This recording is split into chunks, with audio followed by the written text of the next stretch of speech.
Vamos ahora, si me acompañan, a la palabra de Dios. Estamos haciendo el estudio de Filipenses. Estamos en el capítulo 3. Y usted seguramente, como yo, tienen a alguien conocido, un amigo, un familiar, que siempre tiene muy buenas intenciones, pero que por ahí carece de la habilidad para hacer algo o de la especialización para hacer algo. Es como que yo me ofrezca para hacerle un trabajo de electricidad en su casa. Seguramente no le va a ir bien si es que yo sobrevivo a poder intentar ayudarle con eso. Pero la realidad es que hay muchas personas con buenas intenciones, en este caso a veces cegados por diversos tipos de ignorancia. En mi caso es la ignorancia de no conocer de electricidad. Pero hay también ignorancia de índole espiritual, teológica, y aún ignorancia que es práctica, que es lógica, falta de lógica de ser, tener una idea lógica de lo que estamos haciendo. Pero el punto es, hermanos, que vamos a hacer de cuenta que uno de estos hermanos bien intencionados va a la sala del hospital para querer orar por sanidad, por un ser querido. Entonces, en su deseo, en sus buenas intenciones, va ahí, entra a la sala de terapia intensiva y ve a su padre o algún ser querido conectado a un respirador en cuidados intensivos.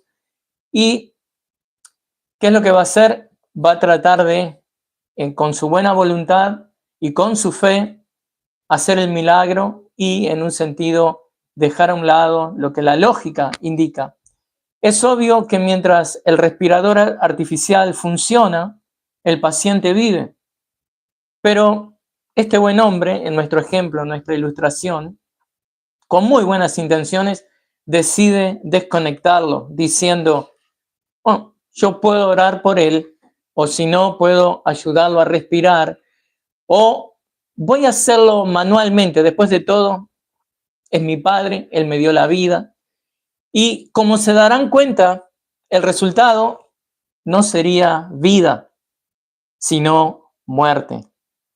El problema acá, con esta muy descabellada ilustración, el problema no es el deseo de ayudar, sino que el problema es cuando queremos reemplazar la fuente de vida. Y muchas veces eso es lo que terminan haciendo muchas personas con muy buenas intenciones espirituales. Reemplazan la vida de Cristo, confiando en lo que ellos pueden hacer para asegurar la vida. Y así funciona la adoración cristiana, hermanos. No es algo que nosotros podemos producir con nuestras propias manos, con nuestros deseos, con nuestras habilidades, con nuestras emociones o rituales determinados que querramos hacer. La adoración verdadera respira, vive y pasa, sucede por la obra del Espíritu Santo. Y cuando intentamos adorar desde la carne, desde sea una costumbre que hemos implementado, el mérito que creemos que tenemos o el esfuerzo religioso, no estamos ayudando. Acá no se trata de tener buenas intenciones, porque nos estamos desconectando de la fuente misma de la vida espiritual. Entonces, es un poco lo que vamos a hablar hoy, de que no importa cuán buena intencionada sea una persona, no se puede desconectar de la vida espiritual que solamente viene a través de Cristo. Entonces, conforme escuchamos el mensaje, gloriarse en Cristo para no confiar en la carne, pidámosle verdaderamente y sinceramente a Dios de que nos ayude a no buscar reemplazar lo único que nos da vida, y eso es Cristo. Entonces, hermanos, llegando al capítulo 3 de Filipenses, Pablo nos dice, por lo demás, hermanos, y también es traducido con la palabra finalmente. Ahora, Esta palabra, finalmente, si es que está usada así en su traducción, no indica que Pablo está haciendo una conclusión de la carta. Tampoco es como a veces hacemos los predicadores, que decimos, bueno, y finalmente, y todavía nos quedan como, no sé, media hora de predicación. No es a lo que se refiere Pablo, sino que es la introducción de un nuevo énfasis, un énfasis que es muy importante dentro de la carta a los filipenses. ¿Cuál es ese énfasis? Bueno, la advertencia contra los falsos maestros. En realidad, Pablo ya había aludido, ya se había referido a los falsos maestros. Por ejemplo, cuando habla en Filipenses 1, 27 al 28, exhortando a la iglesia, él dice, solamente compórtense de una manera digna del Evangelio de Cristo. ¿Y qué dice después? Estando firmes en un mismo espíritu, luchando unánimes por la fe del Evangelio. Está apuntando a que hay un ataque exterior, de que hay gente que con buenas intenciones o no, tratan de reemplazar lo que es la fuente de vida de todo cristiano. Y dice en ese versículo 28, de ninguna manera atemorizados por sus adversarios. Claramente, estos adversarios no debían convertirse en el centro de atención de los creyentes, no es lo que Pablo está buscando acá. El enfoque debía seguir siendo Cristo. Ahora, aquí queda muy claro de que, como vimos un poco la semana pasada, en esta sección, la primera línea de defensa contra la falsa doctrina es el gozo cristiano. Es el gozo que encontramos en Cristo. Es nuestra primera línea de defensa. Y eso es algo que vimos la semana pasada. El gozo cristiano, hermanos, no es ingenuidad, no es que estamos evadiéndonos de la realidad. No, el gozo cristiano, el gozo en Cristo significa que tenemos una confianza profunda en Cristo, aún en medio de amenazas que son reales. Es precisamente desde ese marco que ahora Pablo introduce una advertencia que es directa, una advertencia que es fuerte.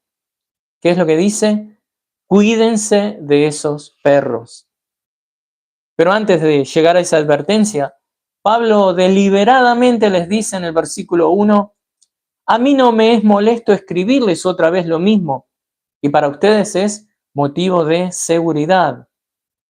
Es decir, Pablo no considera repetitivo ni tedioso insistir en estas verdades, porque sabe que la repetición es un medio de protección espiritual para la iglesia.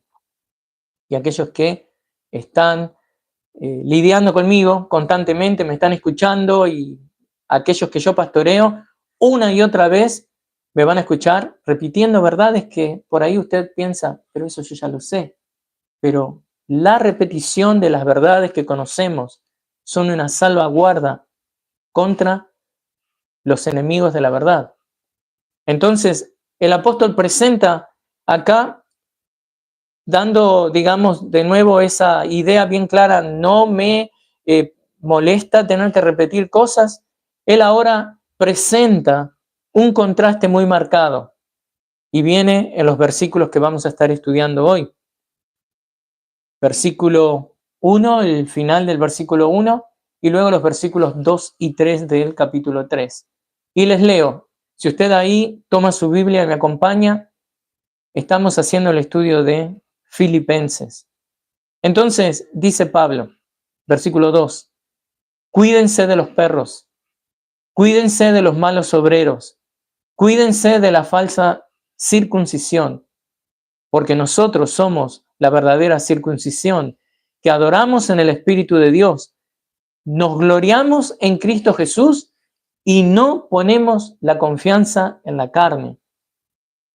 Evidentemente, este pasaje cuestiona frontalmente nuestra tendencia a confiar muchas veces en un currículum religioso que sea importante, como es usar, digamos, eso que creemos que hemos ganado, algo que amerite que nosotros podemos decir que lo podemos usar como base para la aceptación delante de Dios. Ya hemos recibido todo en Cristo. Es por gracia. Y Dios ya nos ha dado todo en Cristo. Por eso Pablo pone las cosas en perspectiva. Comienza exhortando al gozo en Cristo, como vimos la semana pasada, que ahí en la primera parte del versículo 1 habla de eso, y luego afirma en el mismo versículo 1 que repetir esas verdades es seguro para la iglesia. Y luego, como veremos, estamos viendo ahora, está este contraste claro entre lo que es la falsa religión y la verdadera identidad del pueblo de Dios. Esto tiene que estar bien contrastado. En su mente, hermano, hermana, usted tiene que tener este contraste bien vívido, de que usted sabe lo que es la falsa religión y usted sabe lo que es su identidad, la identidad de la iglesia, del pueblo de Dios. Entonces, Pablo nos da 3 advertencias. Cuídense de los perros, cuídense de los malos obreros y de la falsa circuncisión. Y al mismo tiempo nos recuerda 3 realidades fundamentales de los verdaderos creyentes. ¿Cuáles son estas verdades fundamentales? Adoramos en el Espíritu de Dios, nos gloriamos en Cristo Jesús y no ponemos nuestra confianza en la carne. Estas verdades nos muestran que la comunidad cristiana es el verdadero pueblo del pacto de Dios. Y aquí, como también vimos la semana pasada, se termina confirmando la paradoja del gozo del cristiano, porque aún en medio de las falsas doctrinas, aún en medio de este tipo de actitudes de aquellos que son los enemigos de la verdad, que exigen de nosotros una vigilancia constante, aún en medio de eso, nosotros nos podemos gozar. Es paradójico, pero el creyente nunca pierde de vista a Cristo, porque es Cristo en quien confiamos, es Cristo quien sigue siendo la fuente de nuestro gozo, más allá de lo que enfrentemos, más allá de las incertidumbres, más allá de los ataques religiosos, más allá de los ataques externos, más allá de los ataques internos a veces. Cristo es nuestro gozo y el gozo del cristiano, es la primera línea de defensa para que nosotros podamos resistir la mala doctrina. Por eso, lo que vamos a hacer hoy en este mensaje, que se llama gloriarse en Cristo para no confiar en la carne, vamos a dividirlo en 3 puntos. Si usted está tomando nota, del final del punto 1, del versículo 1, sale el punto 1 y es verdades a recordar. Verdades a recordar. Nuestro punto 2 es voces a rechazar. Eso sale claramente del versículo 2. Nuestro último punto será verdades a reafirmar. Sale del versículo 3. Pablo sabe que para que los creyentes se gloríen en Cristo y no confíen en la carne, ellos deben repetirse una y otra vez estas verdades que ellos deben recordar. Y esto nos lleva a nuestro primer punto. Verdades a recordar. Pablo le dice a los filipenses: a mí no me es molesto escribirles otra vez lo mismo, y para ustedes es motivo de seguridad. Algunos eruditos creen que lo que Pablo está repitiendo en sí tiene que ver con las cosas que ya dijera anteriormente, en este caso de que se gocen. Pero es muy probable, hermanos, que el apóstol se refiere a las cosas que está por decir, las cosas que está por mencionar, que nosotros encontramos en los versículos 2 al 21 del capítulo 3.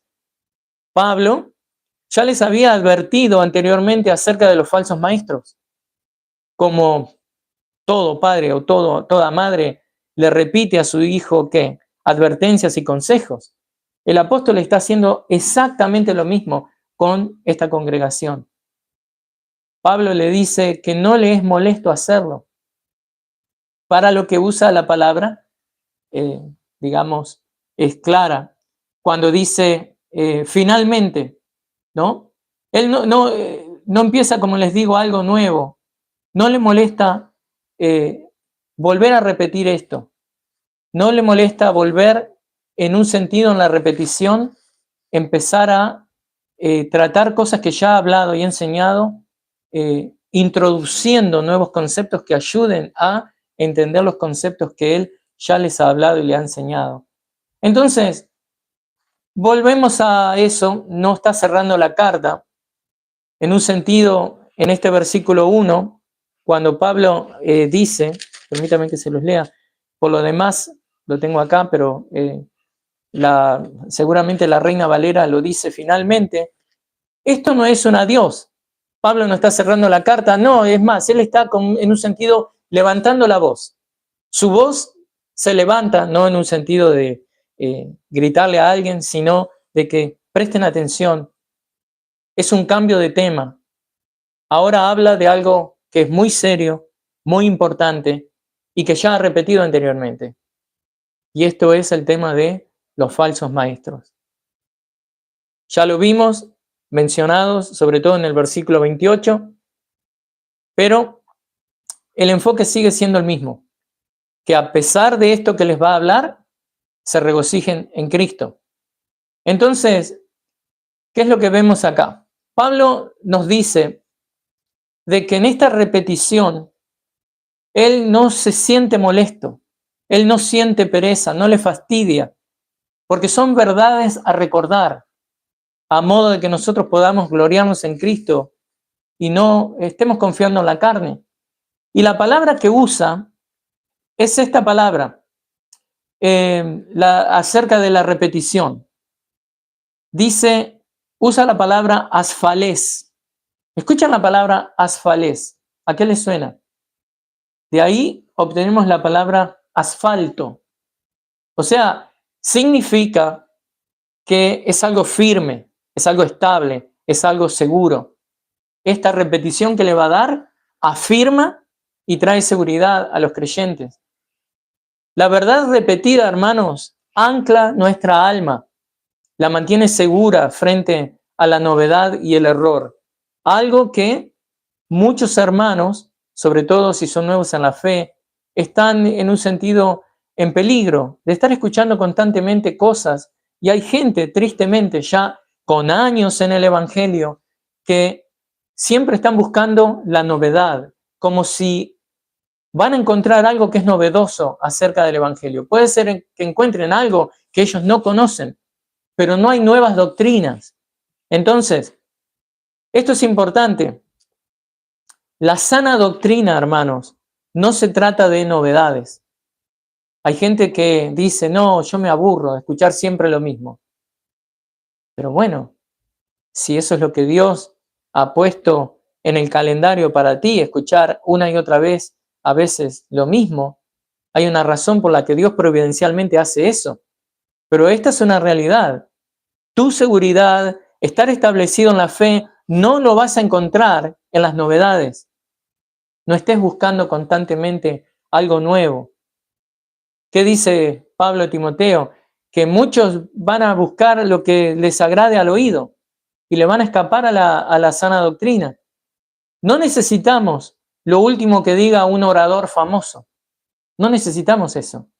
No necesitamos revelaciones frescas que suenen impresionantes. Lo que necesitamos es que el Espíritu Santo aplique la verdad antigua en nuestros corazones. Esa verdad que ya conocemos, el Espíritu Santo debe aplicarla en nuestros corazones. ¿Para qué? Para que nuestro gozo permanezca firme en Cristo. Por eso Pablo insiste, la repetición es seguridad, no redundancia.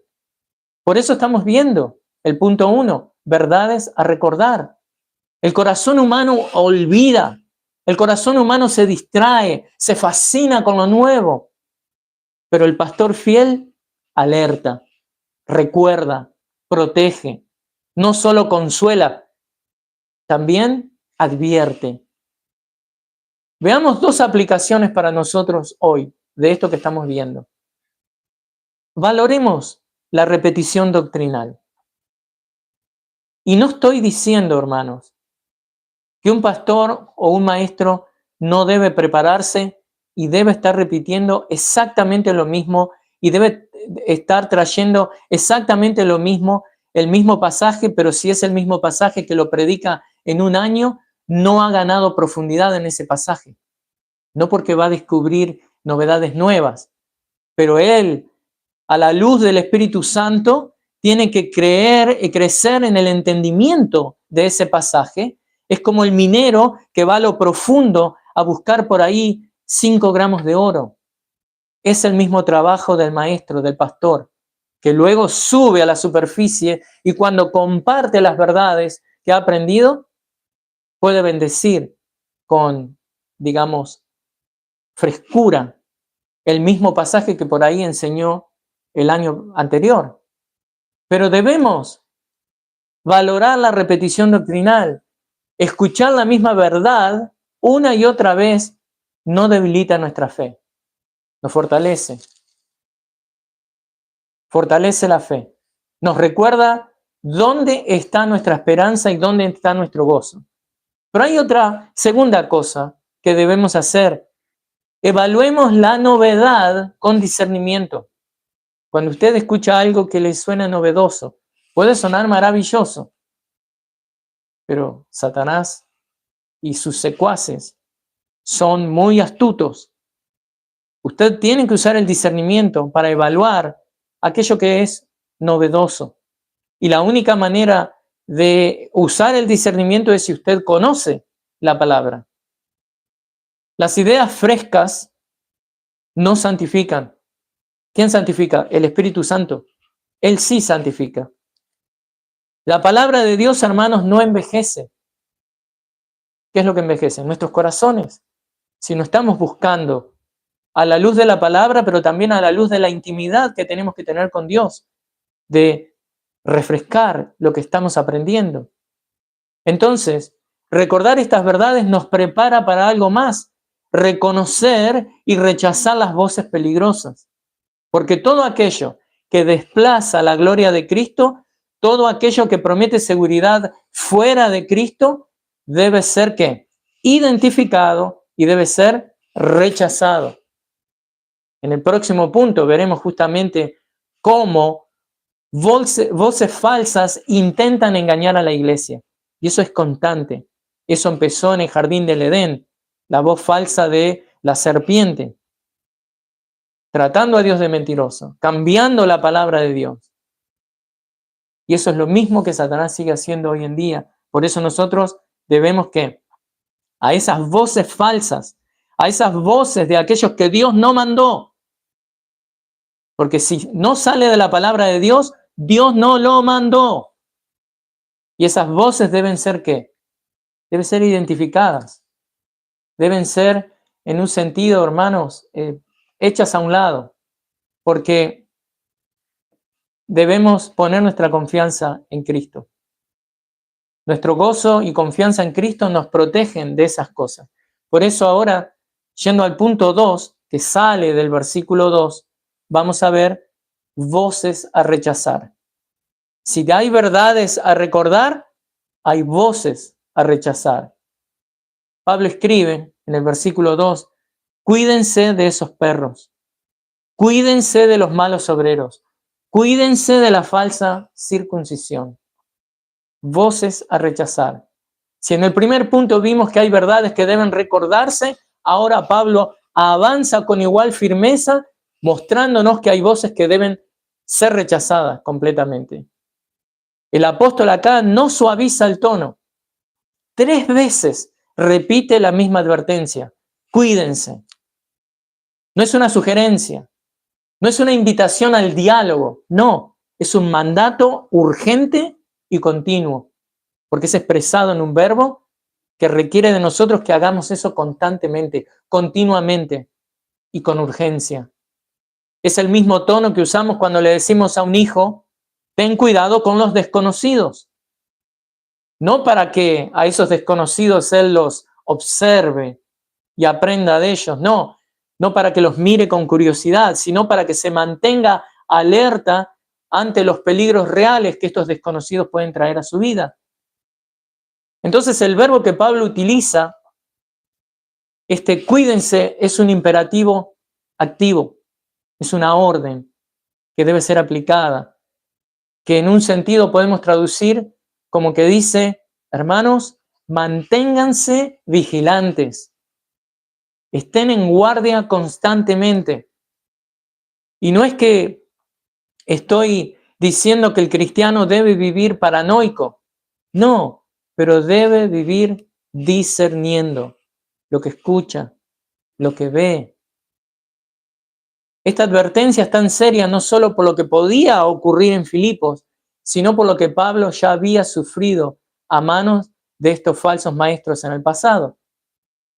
Él sabía cuán destructivas podían ser estas voces. Aunque a través de la historia de la iglesia, muchos eruditos no se ponen de acuerdo en quiénes son estos enemigos que Pablo apunta. A pesar de ese debate, hermanos, el lenguaje de Pablo apunta claramente a los judaizantes. ¿Quiénes eran estos? Bueno, estos judaizantes eran personas que afirmaban que la fe en Cristo no era suficiente. Ellos decían que debía añadirse la circuncisión y la obediencia a la ley de Moisés para poder ser justificados delante de Dios.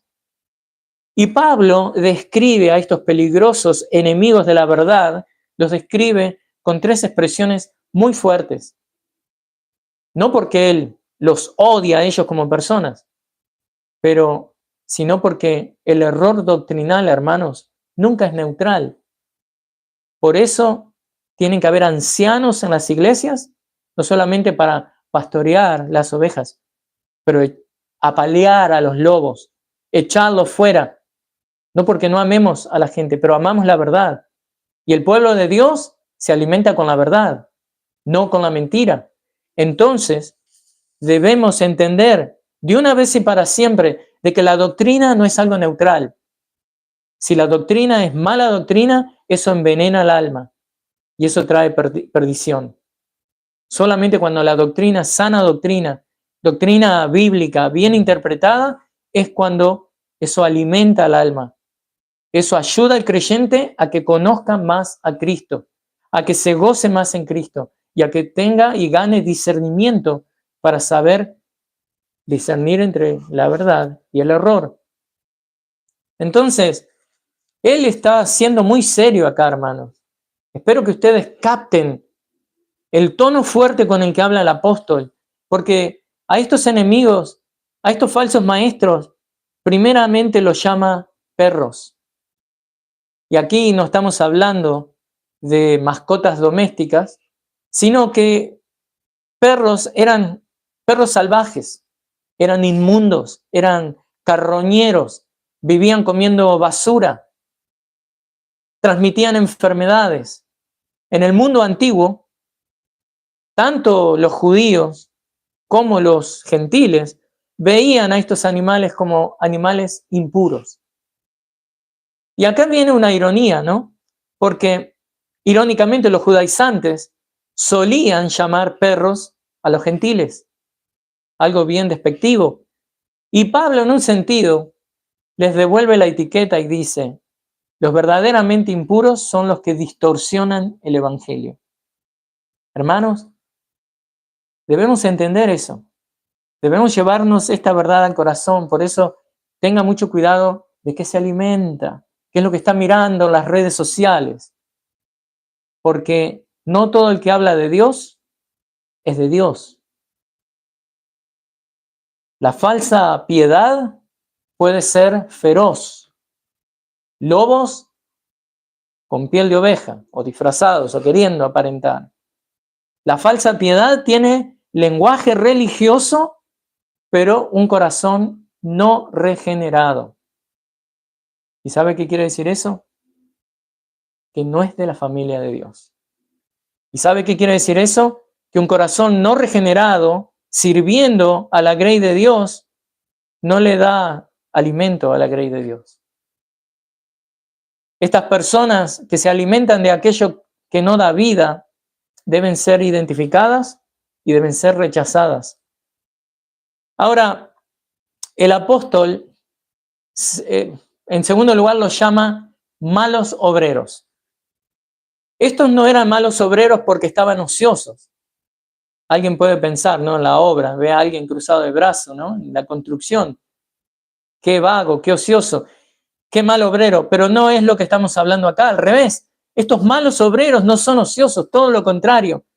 Estaban activos, eran bien diligentes, ocupados, pero su obra destruía. Era como ustedes ven, ¿no? Muchos testigos de Jehová y mormones, infatigablemente golpeando a las puertas, buscando reclutar nuevas personas. Pero son malos obreros, porque enseñan un evangelio falso, porque niegan aún la deidad de Cristo. Entonces, ahí se los ve activos, para nuestra vergüenza, muchas veces más activos que nosotros, pero malos obreros.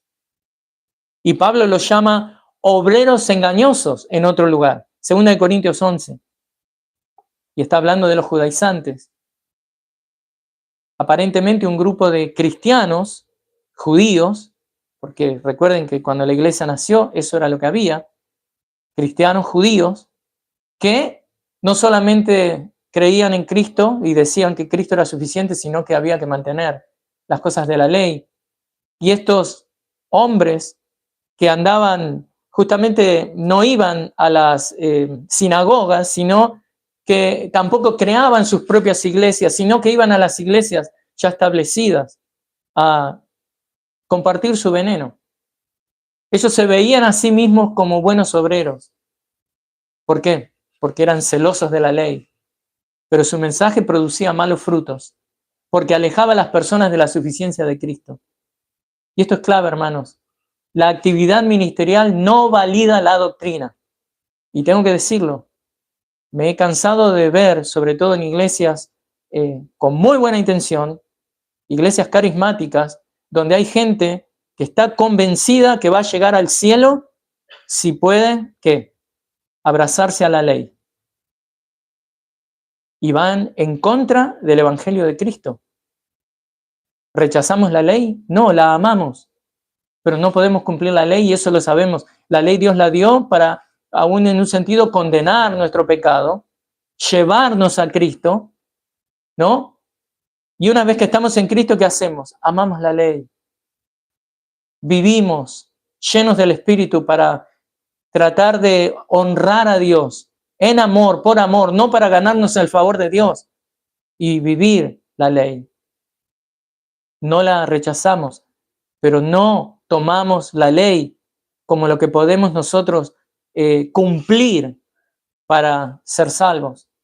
No es por obras, para que nadie se gloríe, dice Pablo claramente en Efesios 2, versículos 8 y 9. Pero estos hombres hacían esto, hermanos. Creían que, bueno, mientras que esté sirviendo, no importa lo que diga, esa actividad ministerial valida la doctrina. No, no es así. La ortodoxia, lo que es sano, lo que es correcto teológicamente, importa mucho más que el entusiasmo. Entonces, hermano, y esto se lo digo con amor, si usted es una persona con mucho entusiasmo, con mucha pasión, y eso se ve, mire, cada tanto aparece un rapero americano que tiene millones de seguidores en todo el mundo y luego dice confesar a Cristo. Y lo primero que hace, bueno, nosotros tenemos uno en el mundo hispano. No importa cuánto entusiasmo tengas, hermano, creo que por ahí valido tu confesión de que Cristo te ha salvado. Pero eso no te hace de que en un mes ya puedes ir y predicar porque tú no conoces la doctrina. Tú tienes que usar ese entusiasmo para saber sentarte, aprender la doctrina y luego ir, si es que Dios te ha llamado a predicar, a enseñar, a compartir el evangelio, a compartir la verdad. La ortodoxia importa más que el entusiasmo, porque el entusiasmo sin verdad lo que produce es que desobediencia, produce confusión. Y bueno, Pablo, a estos enemigos que hay que identificar y rechazar, a estas voces que hay que rechazar, usa un tercer término, lo llama la mutilación. Aquí Pablo usa en un sentido, está haciendo una parodia teológica, un juego de palabras devastador en contra de esas personas, porque ellos hablaban de la circuncisión, que significaba cortar alrededor, pero Pablo lo llama mutilación, que significa cortar en pedazos. Estos perros malos obreros, no solo mutilaban la carne, aún más grave, ellos mutilaban el Evangelio. Y el Evangelio de Cristo es por la obra de Cristo, consumado es por gracia para que nadie se gloríe. Al enseñar estos hombres y mujeres, estos judaizantes, Cristo más obras de la ley, estos obreros del mal, no estaban mejorando el Evangelio. Contrariamente, estaban negando el Evangelio. Y entendamos esto de una vez y para siempre. Agregar algo a la obra de Cristo no la completa, la anula en la vida de esa persona, ¿no? La ley no tiene poder para circuncidar el corazón, hermanos. Y todo sistema que hace al hombre el punto decisivo de la salvación no está preservando el Evangelio, sino que lo está destruyendo. Por eso es que Pablo es tan severo. Porque el gran peligro es este: crear confianza en la carne y desplazar la gloria de Cristo. Déjenme darle una aplicación contemporánea, hermanos. Esta advertencia sigue muy vigente hoy en día. Por ejemplo, el catolicismo, desde el Concilio de Trento, enseña que la salvación se alcanza a través de Cristo por gracia divina y obras humanas. Hay gente que está tratando de negar eso ahora. El Concilio de Trento, que dice que lo que la Iglesia decreta no se puede cambiar y es perfecto, sigue ahí. Entonces, si usted está atrapado en la Iglesia Católica, sea honesto con usted mismo, averigüe. Y si lo que le justifica a usted delante de Dios es la gracia de Dios y obras que usted pueda hacer, usted anuló completamente el Evangelio de Cristo. Sea serio, porque lo que está en riesgo es su alma. Pero hay algo más, miren, que a veces se ha manifestado en los movimientos cristianos, presbiterianos en algunos casos. La visión federal es un movimiento teológico surgido dentro de algunos círculos justamente presbiterianos reformados, sobre todo de los años 90, que en un sentido redefine el pacto, redefine la justificación y la perseverancia del creyente, especialmente en relación con el bautismo y la pertenencia al pacto.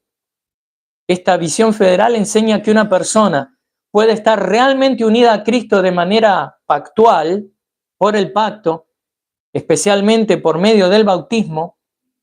Esa persona puede recibir bendiciones y beneficios reales del pacto y aún así perder la salvación si no persevera fielmente. Eso no es el Evangelio de Cristo.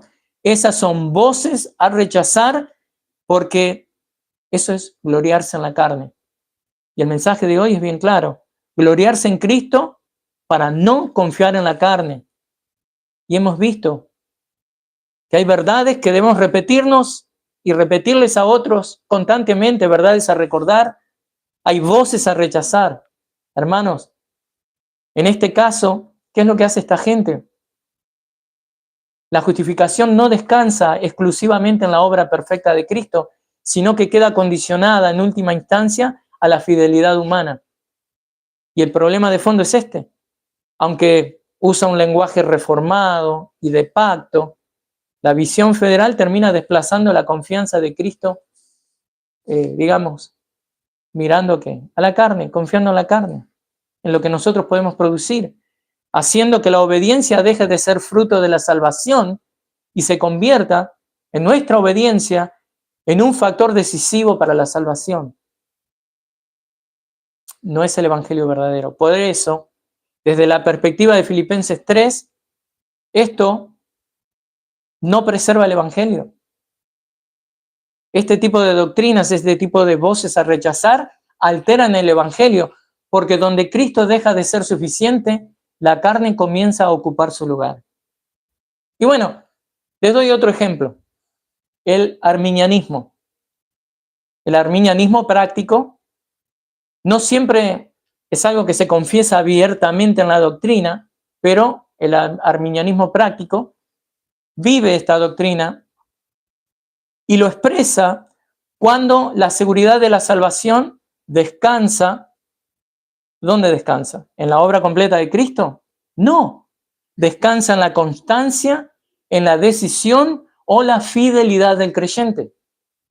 Aunque afirman que la salvación es por gracia, en la práctica enseñan que se conserva por el esfuerzo humano, produciendo una vida cristiana marcada por la ansiedad, por el legalismo, por el orgullo espiritual. Y de nuevo, en términos de lo que estamos aprendiendo desde Filipenses 3, esta es una forma sutil de confiar en la carne mientras se habla de Cristo. Pero hermanos, esos o cualquier sistema que haga del hombre el factor decisivo debe ser rechazado. No todo lo que se viste de cristiano es verdaderamente cristocéntrico. No todo argumento bíblico honra la suficiencia de Cristo. Y el error más peligroso es el que se viste de piedad. Entonces, después de advertirnos de las voces que debemos rechazar, Pablo hace algo glorioso. No nos deja en alerta permanente, sino que nos recuerda quiénes somos en Cristo. Y esto es clave, hermanos, porque el cristiano no solo vive rechazando el error, sí lo hace, pero también vive afirmando su identidad. Y eso nos lleva al tercer punto, verdades a reafirmar, desde el versículo 3. Verdades a reafirmar. Un pequeño repaso luego de escuchar las voces que deben ser rechazadas. Pablo no deja a la iglesia simplemente a la defensiva. La fe cristiana no se sostiene solo diciendo no al error, sino afirmando con claridad lo que es verdadero. Por eso, después de advertir contra los perros, versículo 2, de advertir contra los malos obreros y la mutilación, el apóstol ahora levanta la mirada de cada uno de nosotros. Levanta su mirada ahí donde usted está y dice, porque nosotros somos la verdadera circuncisión, que adoramos en el Espíritu de Dios y nos gloriamos en Cristo Jesús, no poniendo la confianza en la carne. Aquí Pablo responde a las falsas afirmaciones no con mera polémica, no con argumentos vacíos, sino con tres realidades positivas del Evangelio que definen al verdadero pueblo de Dios. Lo primero que dice es que los verdaderos creyentes adoran por el Espíritu de Dios. Hermanos, Dios llama a su pueblo a vivir con gozo en Cristo, con vigilancia doctrinal y confianza exclusiva en el Evangelio. ¿Para qué? Para que sepamos discernir y rechazar toda falsa seguridad y que descansemos plenamente en la suficiencia de Cristo. Y esto es lo primero. Pablo dice, ¿quiénes somos? Aquellos que son los verdaderos hijos de Dios adoran por el Espíritu de Dios. La verdadera adoración no nace del esfuerzo humano, sino de la obra soberana del Espíritu. La adoración verdadera no es una forma externa, no es un ritual mecánico que aprendemos, no es una repetición vacía. Esta es una adoración que, miren, está habilitada, producida por el Espíritu Santo de Dios, está mediada por Cristo, quien es nuestro sumo sacerdote que aboga por nosotros diariamente y está dirigida hacia quién, hacia nosotros, hacia lo que la carne puede hacer. No, dirigida hacia el Dios de la salvación, dirigida hacia el Dios vivo. Y esto se hace eco directo de las palabras que el Señor Jesús le dijo digamos en Juan 4, a los discípulos, a la mujer samaritana. Los verdaderos adoradores adorarán al Padre en espíritu y en verdad. Esa es la adoración verdadera. La adoración cristiana no es producida por la carne, sino por un corazón que ha sido regenerado por el Espíritu de Dios. Por eso, un corazón regenerado por el Espíritu de Dios se adapta a lo que sea. Tendrá sus preferencias, pero se adapta a lo que sea. Si hay piano, tocamos el piano. Si hay batería, la podemos incorporar. Si hay congas, con buen gusto, la incorporamos. Si no tenemos música, ¿saben qué? Cantamos a capela, porque la música y la adoración está saliendo de un corazón regenerado.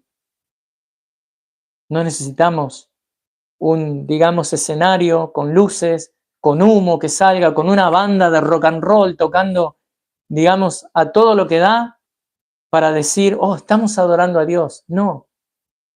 Cristiano, nacido del Espíritu Santo de Dios, con un corazón regenerado, así tienes que cantar sin instrumento, con una pandereta, tú vas a adorar a Dios. El Espíritu no solo nos lleva a adorar, sino que define cómo y por qué adoramos. Pero hay otra cosa que Pablo dice de los verdaderos hijos de Dios. Es que los verdaderos creyentes se glorían en Cristo Jesús. La falsa religión siempre termina gloriándose en el hombre. No sé si notaron eso. El Evangelio, en cambio, nos enseña a gloriarnos solo en Cristo.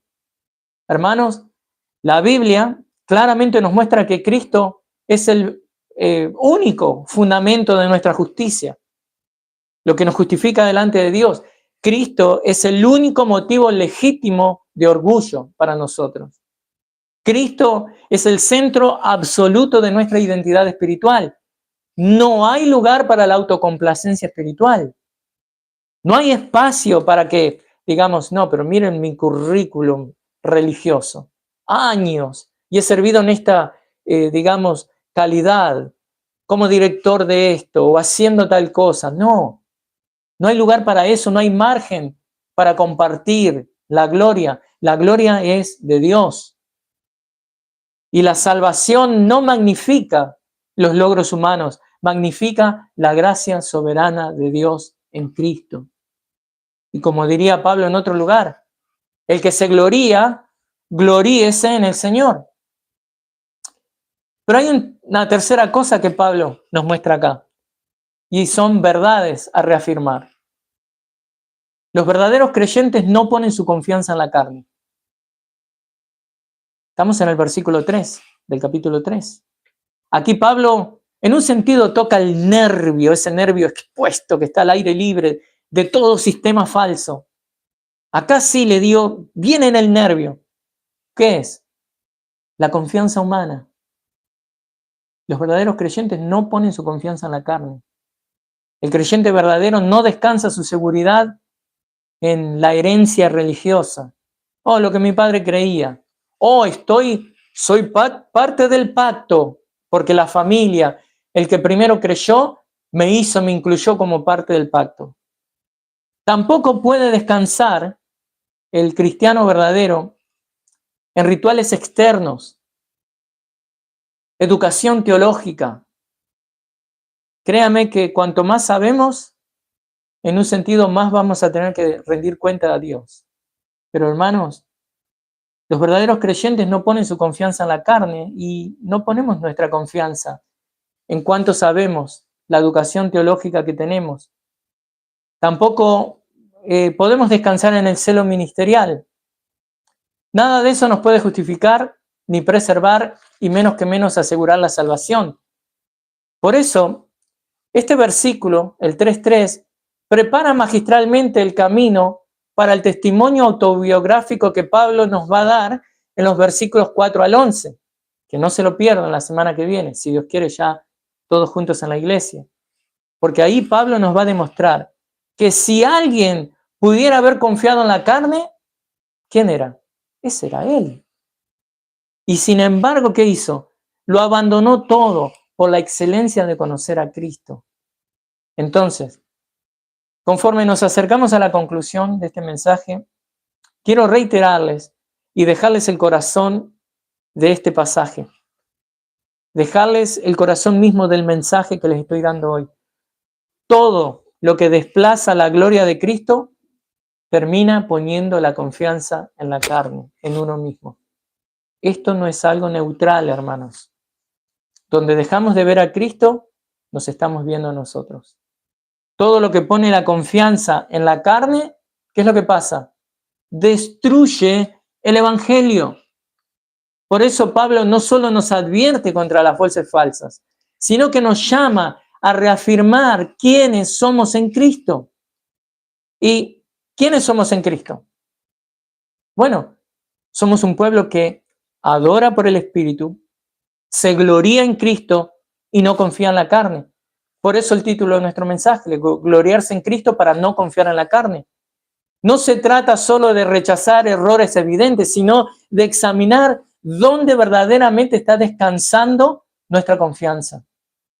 Porque recuerden que incluso las cosas buenas, si toman el lugar de Cristo, se convierten ¿en qué? En peligros espirituales. Conclusión del mensaje. Hermanos, quiero que concluyamos esto, se podría decir en 3 movimientos: recordando, examinando y respondiendo. Recordando. Filipenses 3 no nos llama solo a identificar errores externos, nos llama a examinar el corazón. Porque el peligro más grande no siempre es una falsa doctrina escandalosa. Oh, no creo en la Trinidad. No, eso es escandaloso, pero sino que muchas veces el peligro viene en una confianza sutil en la carne que está envuelta en lenguaje cristiano. Y Pablo nos ha mostrado que el verdadero pueblo de Dios adora por el Espíritu, se gloría en Cristo y no confía en la carne. Y eso no es solo teología, eso es la identidad pura del cristiano verdadero. Pero ahora examinemos considerando unas últimas preguntas que están formuladas no para condenar, sino para ¿qué? Para revelar qué hay en nuestro corazón. Entonces te pregunto, ¿dónde descansa tu seguridad espiritual cuando fallas? ¿Dónde descansa tu seguridad espiritual cuando pecas? ¿Qué es lo primero que defiendes cuando alguien cuestiona tu fe? ¿Qué es lo primero que defiendes? Otra pregunta, ¿qué te hace sentir más aceptable delante de Dios? Si tu respuesta es tu disciplina, tu constancia, tu experiencia, tu trasfondo, tu fidelidad, todas esas cosas parecen ser cosas buenas, pero si ocupan el lugar de Cristo, ¿qué es lo que pasa? Se convierte en orgullo, algo que confía en la carne y no en la obra de Cristo. Entonces, el último movimiento para terminar es la exhortación. Deseo exhortarles a que respondan de una manera que honre a Cristo. Como habrán visto, el texto no llama a esforzarnos más, sino a gloriarnos en Cristo. El texto no dice, confía en lo que haces para Dios, sino que nos alienta a descansar en lo que Cristo hizo por nosotros. El Evangelio no nos deja con un currículum que debemos defender, nos deja con una cruz que debemos abrazar y cargar cada día. Hermanos, cuanto más nos gloriamos en Cristo, menos espacio queda para que confiemos en la carne. Recordemos que todo lo que le roba la gloria a Cristo, inevitablemente traslada la confianza ¿qué? En la carne, en nosotros mismos. Pero cuando Cristo Jesús, nuestro Salvador, nuestro Señor, es quien ocupa el centro, nuestra alma descansa, la adoración fluye y el gozo permanece firme. Entonces, que el Señor nos conceda ser una iglesia que adora por el Espíritu, se gloría en Cristo y descansa únicamente en su gracia. Oremos juntos, allí donde usted está. Padre del cielo, te damos gracias por tu palabra y te pedimos, Señor, que nos ayudes, que así como tú nos llamas a vivir con gozo en Cristo, a estar vigilantes doctrinalmente, pero poniendo nuestra confianza exclusivamente en el Evangelio de Cristo. Te pedimos, Señor, que nos des discernimiento para rechazar toda falsa seguridad y cualquier cosa, Señor, que susceptiblemente quiera reemplazar lo que Cristo ha hecho y en quién dependemos. Oramos, Señor, para tu gloria, para tu honra y para el beneficio de la iglesia. Amén.